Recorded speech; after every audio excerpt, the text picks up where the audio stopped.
Pouf YouTube, bonjour à tous et bienvenue sur Moshira Super Life. Aujourd'hui, on va parler de la DJI Osmo Action 5 Pro. C'est la toute nouvelle caméra de chez DJI, une concurrente sérieuse à la GoPro ou à la Insta Ace Pro 2, si mes souvenirs sont bons. Mon choix s'est tourné sur cette caméra pour son côté un petit peu rapport qualité-prix et surtout le fait qu'on puisse la connecter en Bluetooth avec deux micros, mais on verra ça un petit peu plus tard. Déjà, on va voir un petit peu qu'est-ce qu'on a dans cette petite boîte. Déjà, pour obtenir cette petite boîte, il faudra débourser 356 € sur Amazon.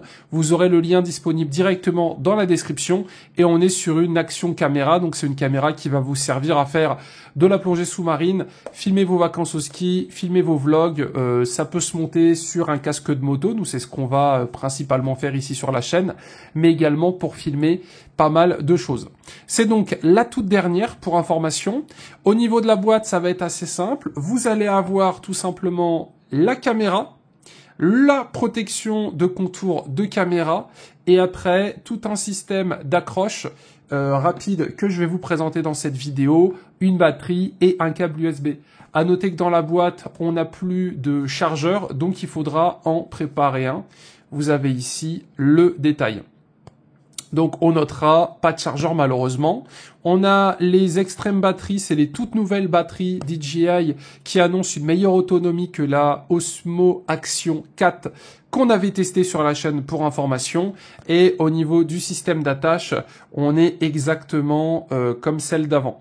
On nous annonce un meilleur capteur, là le centrage suivi, un écran avant et arrière OLED HDR, donc ça c'est la grosse nouveauté, l'écran est magnifique. Une batterie améliorée de 4 heures qui a été fait sur une vidéo en 1080p, si mes souvenirs sont bons. Vous pourrez pas filmer 4 heures en 4K 60 par exemple. Mais il y a quand même de quoi faire, bien évidemment. Enregistrement audio professionnel avec le micro. J'ai les micros DJI justement, et la stabilisation, et l'Horizon Steady 360, Rocksteady, etc.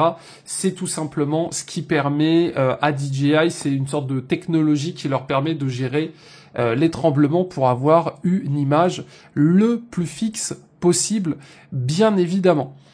La caméra, une fois qu'elle est dans son étui, vous avez la possibilité de la mettre en plan vertical, donc par exemple pour du contenu TikTok ou sur les réseaux, en vous clipsant ici, je vous montrerai après. Et vous avez également la possibilité de vous clipper en dessous. Pour les anciens, vous vous rappelez sûrement du système GoPro. Aujourd'hui, on est sur une nouvelle version de support. Insta fait déjà ça. C'est un support qui reste sur le support et non sur la caméra, ce qui va permettre de la clipser infiniment où on veut, et cela facilement. Je vous montre. J'imagine donc que ce type de support plutôt ne vous est pas inconnu, donc de marque GoPro, parce que cette vidéo n'est pas sponsorisée pour information, mais les liens Amazon sont affiliés, vous aurez tout dans la description. De base, on avait ce type de système, donc soit du clip sur casquette, sur sac à dos, ou sur n'importe quel support, une vis, on dévisse, on met le support GoPro cranté à l'intérieur et on revisse. Ça, c'est un petit peu vieux comme le monde, hein. Je crois que ça existe depuis la première GoPro, donc un système qui a été repris après par les concurrents, mais je crois que c'est GoPro qui a implémenté ce type de système, qui marche très bien d'ailleurs. Et on a également ce type de système où on peut se fixer sur un pas de vis, et donc on a le même système, on dévisse, on fixe la GoPro, on revisse, parce que le support reste sur la caméra. Aujourd'hui, oubliez ça. Aujourd'hui, on est sur un système où vous clipsez directement sur la caméra et vous pincez et vous déclipsez. Et en fait, vous laissez, donc là, on va être sur une base qu'on va pouvoir mettre sur un pas de vis, bien évidemment, mais on est sur une base qui est crantée, qu'on va pouvoir mettre sur un cold shoes, sur un appareil photo, sur une caméra, sur un trépied, etc. Et en fait, ça va tout simplement vous permettre, donc moi j'en ai acheté deux. J'en ai un qui va aller sur mon trépied, donc au bout de mon trépied, je prends, je clipse, tac, et c'est fixé. Et j'en ai également un sur mon casque de moto, donc je l'enlève, je vais sur mon casque de moto, j'ai le même support, je mets le DJI en face, vous voyez, j'ai les têtes, j'emprunte, clac, clac, et voilà, c'est bon, c'est fixé. Même système pour le mettre du coup en mode vertical, Voilà. Donc ça marche plutôt bien. C'est bête et méchant, fallait y penser. À la différence d'avant, avant il fallait dévisser. Voilà, enlever les supports, aller sur un autre support par exemple, remettre, revisser, etc. Bref, vous avez compris, hein, je vais pas vous faire l'affront de vous faire la présentation complète du système, mais ça marchait bien, mais il faut avouer que ce délire, on pins sur les côtés, on enlève, c'est quand même incroyable. C'est un système qui est aimanté, alors évidemment, faut le mettre correctement parce que là, bon bah là, voilà, hein, tu doutes bien, ça se tient pas, mais il y a un système aimanté, donc c'est impossible de se tromper. DJI devant, on met en place, clac clac, c'est bon, c'est fixé. Ça tient vachement bien. On pourrait s'imaginer que ce système-là est plus sécure. On est aujourd'hui sur la Action 5 Pro. C'est pas le premier modèle, ça marchait très bien sur les anciens et aujourd'hui même GoPro commence à se mettre à ce type de support parce que c'est quand même beaucoup mieux et en plus ça permet d'avoir un boîtier qui fait juste la taille de la caméra, on n'a pas une grosse base en dessous, donc c'est plutôt cool. Ce boîtier-là permet donc l'ajout de ce support en position verticale, comme vous pouvez le remarquer, mais il ajoute également, mais on a toujours l'accès au port USB, donc pour recharger la caméra. On perd l'accès à la batterie et on a accès aux boutons qui sont doublés, qui sont beaucoup plus gros, beaucoup plus faciles à toucher. Ça alourdit un petit peu la caméra, il est vrai, mais ça permet en cas de choc de surprotéger la caméra parce qu'on a un contour complet qui est fait. Pour information, chez DJI, si vous cassez la protection d'écran, ici, qui est d'ailleurs protégée avec du caoutchouc, vous avez la possibilité d'en racheter un. Voilà, il y a juste à dévisser, et je vais pas le faire parce que je vais mettre des poils et de la poussière, mais si par malheur vous pétez la protection, vous avez la possibilité de racheter justement un petit écran. Voilà. On est sur une caméra qui possède 3 micros, un devant, un ici et un en haut. Et on a du coup à peu près fait le tour pour cette partie présentation avec le boîtier. Le boîtier se déclipse de cette façon et vous allez pouvoir du coup sortir la caméra par le devant tout simplement, comme entre guillemets vous l'avez mis au début. C'est quelque chose qui marche assez bien. Vous allez me dire dans quelles conditions. En fait, si vous voulez avoir accès à la batterie, vous n'aurez pas le choix. La batterie se situe ici, c'est une batterie de 1950 mAh, elle est fournie, pour information, vous en avez une. Après, vous avez plusieurs packs, donc je vous laisse faire le choix. Et ici, on peut intégrer une micro SD jusque 1 Tera. Je vous mettrai le lien de ma micro SD. Pour information, j'ai choisi une micro SD recommandée par DJI parce qu'on va être sur une caméra qui filme en 4K 60. 4K 120, on va avoir besoin d'une vitesse d'écriture assez élevée sur la micro SD et en l'occurrence vous avez 2-3 marques qui font quelque chose de compatible, donc voilà, dans la description vous aurez tout, pas de problème. Différents packs pour information. Moi, je suis parti sur le bundle standard, mais vous avez une version VTT, randonnée, plongée, vlog, surf, ski, etc. Vous avez la possibilité d'acheter des batteries. Pour information, une batterie vaut 32 €.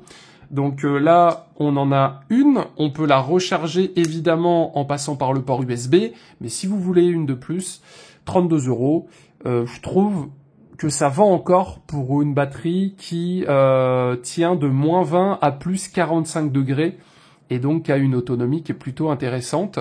Et dans les détails, on est à peu près bon. Maintenant, ce qu'on va faire, on va pouvoir allumer la bête. Donc, il y a rien d'autre, hein, comme vous pouvez le remarquer. Il n'y a pas de... Voilà, c'est plutôt simple, c'est plutôt bien fait. L'accès batterie est bloqué, du coup, comme je vous l'ai dit, quand on est dans le mode boîtier, c'est absolument pas gênant. Parce que la micro SD, vous allez me dire comment on y accède. On y accède via, tout simplement, l'USB qui est ici. Ou alors via l'application du téléphone, parce qu'on peut le connecter à un téléphone. On l'allume en appuyant sur le bouton ici, donc les boutons sont plutôt jolis. La caméra a une sorte de protection gomme sur elle. Je sais pas trop si ça se verra, mais elle est ça n'a pas l'air fragile, en fait. Donc, c'est plutôt cool. Donc, on l'allume ici. Et là, ça s'allume avec le petit logo DJI, bien évidemment. Voilà. Alors, du coup, maintenant, qu'est-ce qu'on a? Qu'est-ce qu'on peut voir? On a donc accès à toutes les infos de la caméra. Hop là. On va, du coup, pouvoir tout simplement gérer des deux côtés. Donc là, vous me voyez. Bonjour à vous. Salut les abonnés. Écran LED HDR tactile, où il faudra, du coup, glisser pour déverrouiller. C'est soit on utilise l'écran de devant, soit on utilise l'écran de derrière. Sur l'arrière, on a du coup plusieurs informations. Pour information, vous avez besoin de l'application DJI Mimo, disponible sur le site DJI pour connecter votre application, enfin pour connecter votre caméra à l'application. À noter que l'application DJI Mimo n'est malheureusement pas disponible sur le Play Store et sur l'Android Store. Il faudra du coup passer par DJI, donc c'est un peu bizarre de base. Je reconnais que devoir, comment dire, devoir télécharger une application sans passer par le site officiel d'Android pour télécharger une application, c'est un petit peu bizarre, mais c'est le cas. Voilà. Donc, DJI Mimo, pour information, ça se présente de cette façon. Vous avez du coup l'application, vous la lancez, vous allez devoir vous créer un compte, c'est obligatoire. C'est le truc un petit peu chiant, mais c'est tout, faut jouer les jeux. Lorsque vous allez du coup lancer l'application, il va vous proposer de vous connecter directement à la petite caméra. Il faut juste activer le Wi-Fi et le Bluetooth. Et pour information, vous pourrez accéder à vos vidéos, à vos photos que vous avez prises avec le DJI directement sur le téléphone que je suis en train du coup de faire tomber. Ça va vous permettre de synchroniser et de mettre à jour la caméra parce qu'elle a besoin d'être mise à jour régulièrement. Et donc pour cela, il faudra tout simplement passer directement par l'application. Et donc du coup, sur l'application, on a la possibilité de récupérer directement les photos et les vidéos qu'on prend avec l'application DJI. Donc c'est le côté plutôt sympa, je peux récupérer une photo de mon chien et ça sans avoir à brancher la petite caméra sur un ordinateur ou autre. Sur le côté téléphone, on va pouvoir bien évidemment récupérer toutes les informations de notre caméra. Donc on pourra gérer la caméra depuis le téléphone comme vous le voyez. Bon, personnellement, je ne vais pas en avoir beaucoup l'utilité, mais vous savez que c'est possible. Je ne sais pas dans quel cas il y a un intérêt, mais en tout cas c'est possible. Et sur l'application DJI Mimo, vous avez également un mode éditeur, donc en cliquant ici, et là ça va vous permettre d'éditer et de faire du montage directement depuis l'application. Après évidemment ça va dépendre de votre téléphone, plus il est puissant, plus ça va aller rapidement. Moi j'ai un S10 qui commence à dater, je suis pas sûr que je vais faire mes montages dessus, mais l'application est compatible comme vous pouvez le remarquer. Voilà, donc ça, c'était pour la petite information. S'il y a besoin de mettre à jour, vous aurez en haut ici un onglet vous demandant de mettre à jour votre caméra. Et voilà, vous le faites, c'est gratuit bien évidemment. Et après, il n'y a plus de problème. Pour revenir du coup sur notre petite caméra et au niveau des petits boutons, comment ça fonctionne? On a donc en haut 6h36. C'est la durée de vidéo que je peux enregistrer sur ma carte SD. C'est une 256 Go pour information. Et c'est le temps disponible avec un 4K 60. Donc on est sur un format qui est quand même assez big. On va avoir ici la possibilité de regarder mes anciennes vidéos. Alors moi je ne peux pas forcément vous montrer parce que j'ai fait des plans chez moi, on voit ma famille, tout ça. Mais dans l'idée, voilà, on va pouvoir du coup également voir ces photos et voir les vidéos depuis la caméra. Bon, je ne peux pas vous montrer les autres plans, je ne vais pas vous montrer ma famille aujourd'hui, mais voilà un petit peu pour l'idée. Ici, on appuie, évidemment l'écran est tactile, hein. Ici on appuie, on a accès du coup au mode caméra, photo, super night, suivi du sujet, ralenti, time-lapse. Donc rien de bien incroyable, on a la possibilité... il y a le classique, j'ai envie de dire, c'est-à-dire que par rapport à GoPro ou autre, ça suit. À ce qui paraît, la caméra là a un mode Super Night très puissant. Par rapport à une GoPro, etc., on voit mieux. Après, c'est un peu... Je vous conseille d'aller voir sur YouTube. Il y a plein de YouTubeurs qui ont fait des vrais tests de nuit avec les 3 caméras. Moi, j'en ai qu'une, donc je pourrais pas vous faire les comparaisons. Mais vous irez voir, souvent la DJI Osmo 5 se débrouille plutôt bien. Donc ici, on va pouvoir du coup choisir le mode. Donc moi, j'ai ajouté un mode vlog et un mode moto. Mais dans l'idée, voilà, vous choisissez ce que vous voulez. Ici, on va pouvoir choisir la définition de l'image. Donc ça va de 1080p à 4K 4 tiers. Et on peut monter jusque 120 fps. Comme vous pouvez le remarquer, ce qui est quand même plutôt pas mal. Et quand on est en 1080p, on peut monter jusque 240 fps, ce qui commence à être sympa si on veut faire des ralentis. Moi, ce que je vous conseille, 4K 60, c'est vraiment bien pour faire du YouTube ou autre. C'est une super qualité. Et là-haut, on a la possibilité d'avoir 3 modes d'ouverture au niveau de la distance. Donc, un mode ultra large, un mode large et un mode normal. Vous le voyez à l'écran. Là, mon enceinte qui est là-haut, on la voit pas. Si je me mets en ultra large, on la voit. Vous voyez ce que je veux dire? C'est l'effet GoPro, l'effet un peu fish ice qui peut être recherché. Hein, par exemple, quand on fait de la moto, l'avantage, c'est qu'on va voir les guidons, on va tout voir, c'est plutôt cool. Et là, sur la partie gauche, on a Off, Rocksteady Plus et Horizon Balanced. Ça, c'est tout simplement la stabilisation de l'image. Vous voyez? Quand je fais ça, potentiellement, si je me mets en off, tu vois, c'est un petit peu plus le bordel avec Rocksteady. Et ce que je veux dire, ça se voit quand même, hein. Regardez. Voilà, ça va. Si je mets off. Hein, d'accord. Il n'y a pas juste, je fais ça, c'est un peu le bordel. J'active Rocksteady. C'est déjà un peu plus smoothé, etc. Donc, je vous conseille de l'activer. Moi, je suis en Rocksteady et en ultra large souvent pour faire des petits motovlogs. Donc, vous avez tout ici, hein, 4K 60. Et évidemment, vous pouvez le récupérer devant. Voilà. Donc, c'est ça qui est cool. Quand tu regardes la caméra pour faire une vidéo, tu vois déjà tout ce qui est noté. Donc, c'est parfait. Ta batterie, le temps que tu peux enregistrer ta vidéo dans le format ici que tu as choisi, le mode que tu es vidéo, ça, c'est le zoom. C'est génial. Alors, le zoom, on va pouvoir du coup zoomer. Attendez, voilà, on va pouvoir maintenir et appuyer pour ajuster le zoom. Voilà. Donc, on va pouvoir zoomer ou dézoomer. Bon, est-ce que ça sert sur ce type de caméra? Je ne sais pas, mais en tout cas, c'est disponible. Et en haut, du coup, c'est la batterie qui nous indique 99%. Voilà. Je viens de la recharger. Pour information, d'après leur test, on peut avec une batterie qui est complètement rechargée, une seule batterie offre jusqu'à 4 heures d'utilisation avec un joli petit 3 qui nous indique que ça a été fait, si les souvenirs sont bons, en 1080p, 24 images secondes avec une température de 25 degrés.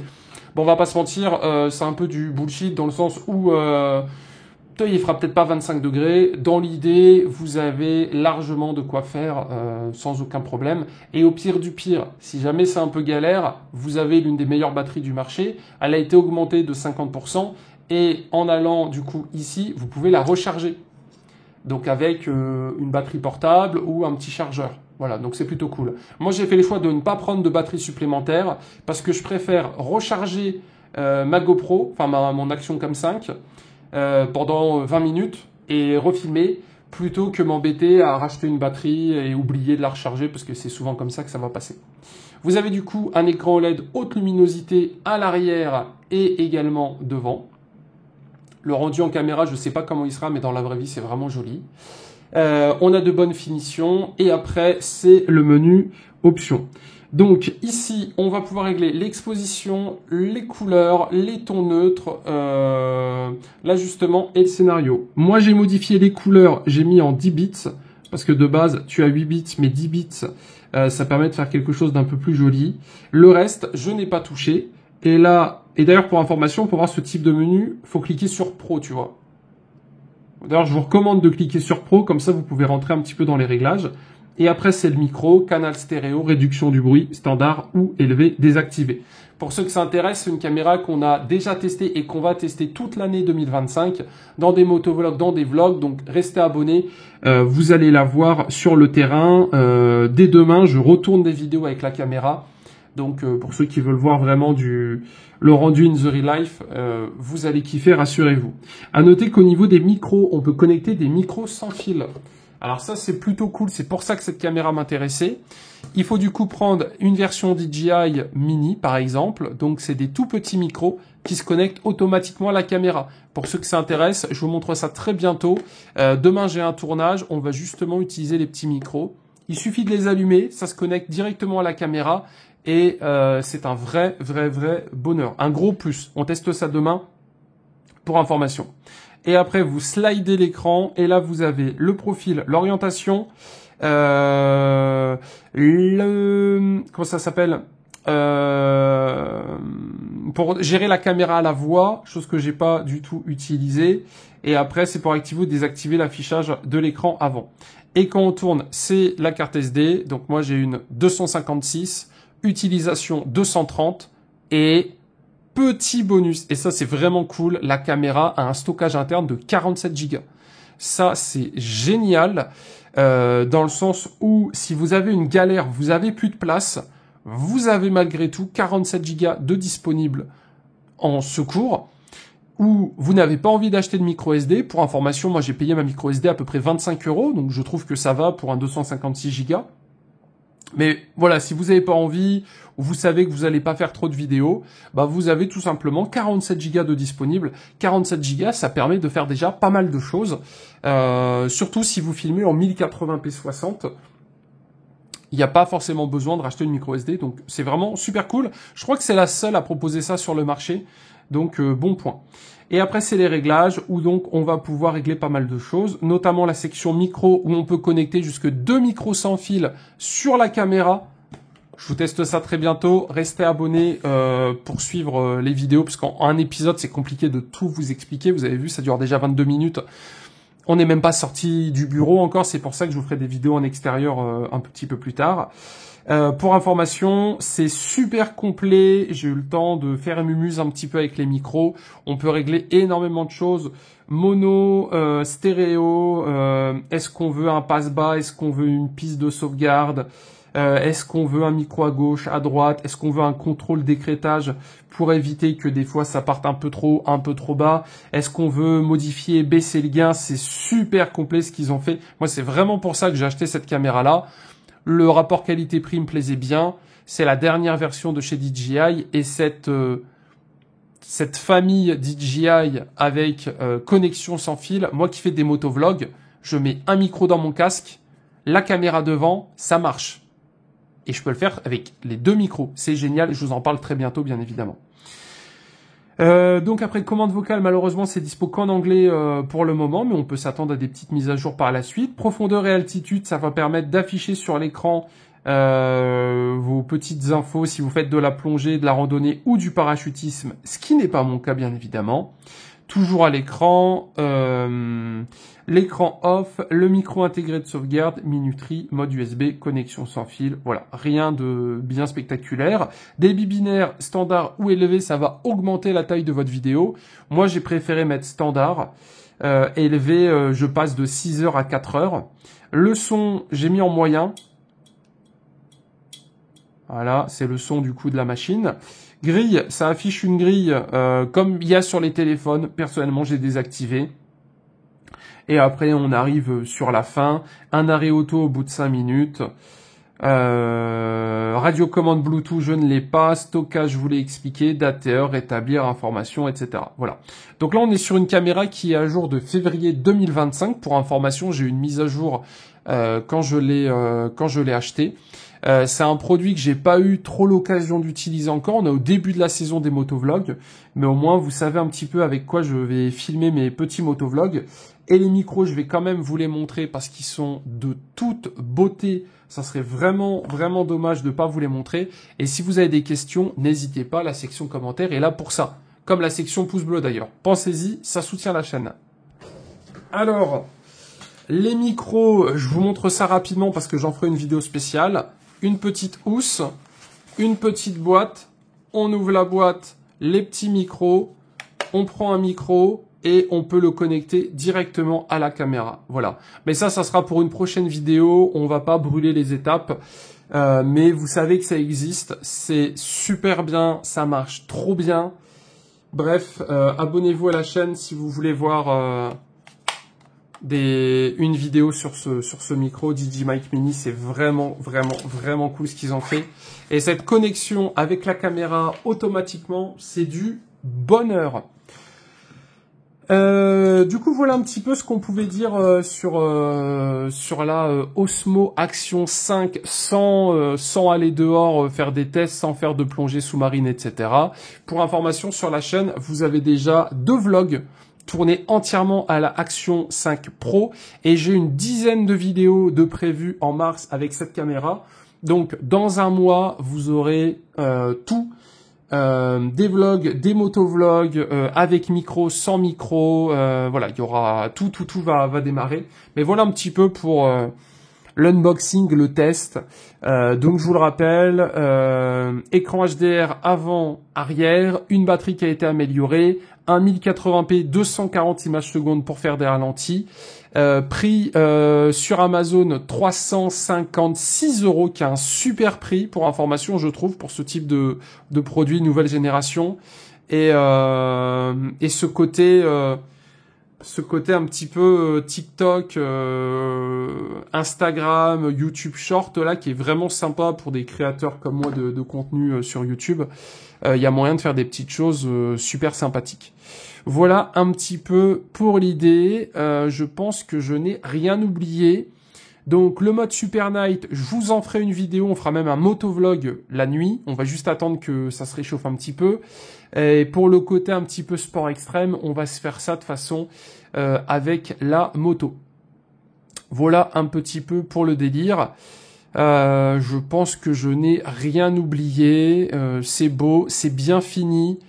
Vraiment, je suis super content de ce produit. Par rapport à la Action 4, meilleure batterie, ça déjà c'était ultra important pour moi. Et pour information, le Osmo Audio est également compatible avec l'Action 4. Mais bon, aujourd'hui on parle de la Action 5. Je vous laisserai dans les commentaires me dire vous un petit peu ce que vous en pensez. Voilà pour les idées. Comment récupérer les vidéos, vous allez me dire. Donc, comme je vous l'ai expliqué, directement avec votre téléphone et l'application DJI Mimo, que vous pourrez télécharger sur le site de DJI, ou alors avec le câble USB que vous pouvez connecter directement sur votre ordinateur via un USB type C. Parce que pour information, vous avez un câble qui est fourni, donc vous pouvez quand même le connecter à votre ordinateur. Ce qui est dommage, c'est qu'il n'y a pas de chargeur, mais après on a tous des chargeurs chez nous, mais bon, c'est un petit peu dommage, ça aurait été sympa d'avoir un petit chargeur, moi ça m'aurait pas dérangé. Et après, pour ceux que ça intéresse, DJI fait énormément de goodies, d'options sur leur site. Vous avez une poignée de recharge, vous avez fixation mentonnière pour moto, un objectif pour augmenter la FOV, etc., etc. Donc on est vraiment sur une gamme un peu GoPro, la caméra et plein d'accessoires. Voilà. Donc on cesse là-dessus. La boîte est toute petite en plus, elle est super mignonne. Ça va à l'essentiel, j'aime bien. Pas de perte de temps inutile. Ça fait plaisir. Du coup, voilà un petit peu la bête. Très bientôt, on parle des micros. Donc pensez à vous abonner à la chaîne, on verra ça un petit peu plus tard. Et écoutez, moi je vous laisse là-dessus. J'espère que cet épisode vous a plu. Si vous avez des questions, mettez des commentaires, n'hésitez pas. Et on est reparti pour une nouvelle année de vlog. Pour information, moi je viens d'une Hero 4. Voilà. J'ai utilisé une Hero 4 jusqu'à début 2025. J'ai eu à un moment donné une Insta Ace 360. J'ai eu des soucis, je l'ai renvoyé. Donc là, on est sur mon nouveau jouet. J'ai plein d'idées, vous allez voir, ça va être assez cool. Voilà. Allez, salut YouTube, bisous à tous, c'était Monsieur Super. Ciao.